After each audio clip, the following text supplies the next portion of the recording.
dia manaraka isika somary isitaka kely lavidavitra satria dia olona velavitra no tonga hitondra andraiky fa eto amintsika dia ny général avy any a Israël ary ny asaina isika hanaraka izany satria ho ataony amin'ny teny anglisy izany isika moa dia afaka manaraka ny izany amin'ny teny frantsay eto amin'ny fahitalavitra eto. Mesdames et messieurs, maintenant nous allons poursuivre cet échange en vous proposant un voyage. Ce voyage va se faire à travers le récit de M. Assaf Yarif, un major général à la retraite de l'armée israélienne et surtout qui a dirigé l'agence de sécurité intérieure de cet État. Il va donc, je l'invite à venir nous rejoindre au pupitre, il va nous partager son regard sur la stratégie à mettre en place pour lutter contre l'insécurité à Madagascar. General Assaf Yarif, please, you can join the desk, and the assistant is ready to listen to you. Mesdames et messieurs, M. Assaf Yarif fera son discours en anglais. Il vous est possible de suivre le contenu de son propos sur l'écran où se trouveront les sous-titres donc, et la traduction en français de son discours.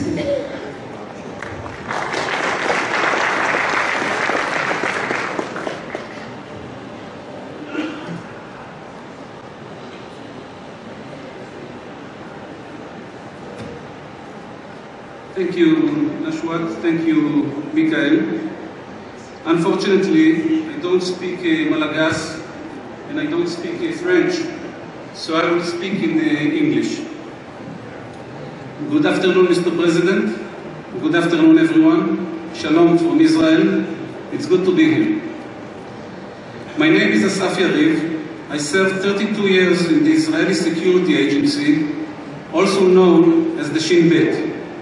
And in 2016, I retired as a Major General. Among other things, I commanded the Northern and the Central Command of the organization, and in other words, most of my adult life was devoted to coping with terrorist threats and terrorist attacks coming out from a population of more than 4 million residents and citizens. As for last year, I am the CEO of Pristine Strategy, an American-Israeli company that specializes in homeland security projects. After this brief self-presentation and moving on to our subject, I think that we will all agree that the ultimate responsibility of every nation-state is to provide its citizens with security. That security is a condition for stability, and that stability is one of the conditions for prosperity. Having said that, I would like to speak about achieving security by prevention and deterrence. In my experience, in order to create security, an effective and relevant strategy on a state level is needed. A strategy which is based on the need for prevention of crime and terror on the one hand, and the need for deterrence on the other. On the prevention side, food, health, work, and education will lead to hope for a better future. The stronger the hope and the better the horizon looks, naturally, less civilians will join the cycle of violence, crime, and terrorism. With your permission, I would like to concentrate on the deterrent side that must deal with all those who have a high potential to enter the cycle of crime and terrorism, and all those who are already operating in these circles. Actions must be divided into two: defense and offense. The role of the defense is to secure and protect the public safety and its elected officials. Only a strong police force that combines trained policemen, high-quality commanders, and supportive technology alongside work processes and a supportive organizational structure can provide a reasonable solution for public safety. And only an elite unit whose personnel are carefully selected and undergo a unique training will be able to provide an effective response to the security and protection of the elected officials. The role of the offense is to identify all threats, study and analyze them in order to build a strategic, operational, and tactical intelligent pictures on the basis of which the thwarting will be carried out. Let us take, for example, 3 relevant threats for Madagascar: kidnapping in urban areas, the Dahalus, isolated areas as potential rear base for terrorists. Now, let us use the 5WH question test: what, where, when, who, why, and ask the following. Who are the active organizations, groups, and cells we are coping with? What are the names of the group's members? What is the hierarchy in the groups? You can say also between the groups. When and what are the ways of the communication between the group members? Where does each group member live? And what do we know about him? What do we know about their plans? When and where are they going to strike? And finally, who are the collaborators on ground of these lawbreakers? The answers to these questions and others built up the intelligence picture. A reliable intelligence picture relies on collecting information from a variety of sources, starting with open source intelligence and human intelligence, continuing with technological gathering, signal intelligence, cyber, visual intelligence, and finally, intelligence operations. Intelligence gathering alone will not lead to the construction of an intelligence picture without proper management of the information in an intelligence information system. An intelligence agency that specializes in gathering information and building a reliable intelligence picture can, on this basis, recruit and operate relevant sources, arrest the right suspects, investigate them successfully, and roll out an ongoing and effective counter-terrorism, counter-crime process. However, without the transparency based on joint IT systems and cooperation between the defense and offense components, which I mentioned, a high-quality police force, a security and protection elite unit, and an effective intelligence agency, the results will not be met.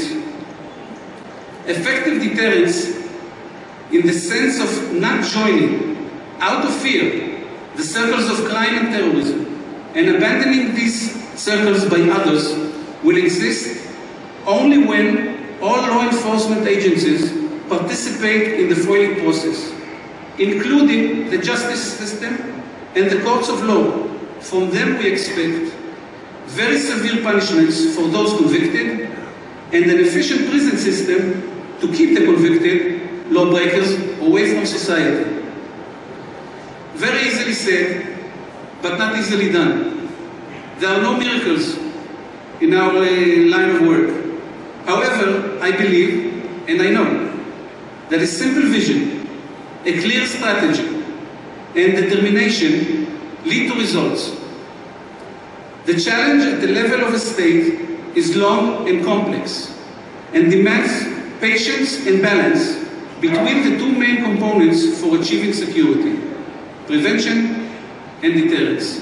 Thank you very much, and good luck. If there are any questions, I think that there are 2 or 3 questions. Merci Général pour ce partage d'expérience. En effet, nous avons recueilli quelques questions de l'assistance pendant votre présentation que je vais vous poser. Je ferai donc la traduction en anglais pour le général. La première est la suivante. Que faut-il mettre en place? Quelle stratégie faut-il mettre en place et comment faire pour pouvoir conduire les 2 points que vous avez évoqués, la dissuasion donc, et le renseignement? So what has to be done in order to implement what you have been talking about? I would say that setting the right priorities, bringing in the budgets, and good decision making. But most of all, as I mentioned, determination is the name of the game. Le général nous répond donc que pour pouvoir mettre en place cette stratégie et afin qu'elle soit efficace, il faut donc d'abord déterminer quelles sont les priorités. Une fois que ces priorités ont été définies, il faut pouvoir débloquer un budget. S'ensuit bien sûr le pouvoir décisionnaire, donc savoir faire les choix nécessaires. Et puis surtout, comme il l'a mentionné tout au long de son discours, faire preuve de détermination. Monsieur le Général, nous poursuivons donc avec la seconde question. Combien de temps faudra-t-il pour observer les premiers résultats? How long will it take to observe, to see the first change? Well, it depends, of course, on the budget and on the quality of the human resources that will be recruited. But I think it will be fair to say that something between 12 and 18 months, we can see the beginning of a real change. Selon le général, cela dépend bien évidemment du budget qui sera alloué à cette mission, mais aussi des ressources humaines et des hommes. Mais il considère tout de même, de façon raisonnable, il est possible d'observer les premiers résultats et donc un changement effectif, réel et concret dès 12 à 18 mois, c'est-à-dire dès la première année. Merci mon général. Enfin, une dernière question de l'assistance. Comment motiver les organisations de sécurité? How to motivate security organizations? The easy answer is budget and salaries. But in my opinion, the real answer is leadership, it's personal example, personal attention to people by commanders, and nurturing and developing a sense of patriotism. Merci mon général. Le général répond donc qu'une réponse évidente, une réponse première serait celle du budget, donc de la rémunération des hommes. Mais en réalité, il s'agit davantage de leadership, de pouvoir motiver et parler à ces troupes et surtout de pouvoir faire en sorte d'être proche de ces hommes, de développer une politique de proximité telle qu'un leader peut le faire et bien sûr pouvoir montrer à tous le sens du patriotisme. Merci mon général. Thank you. Thank you.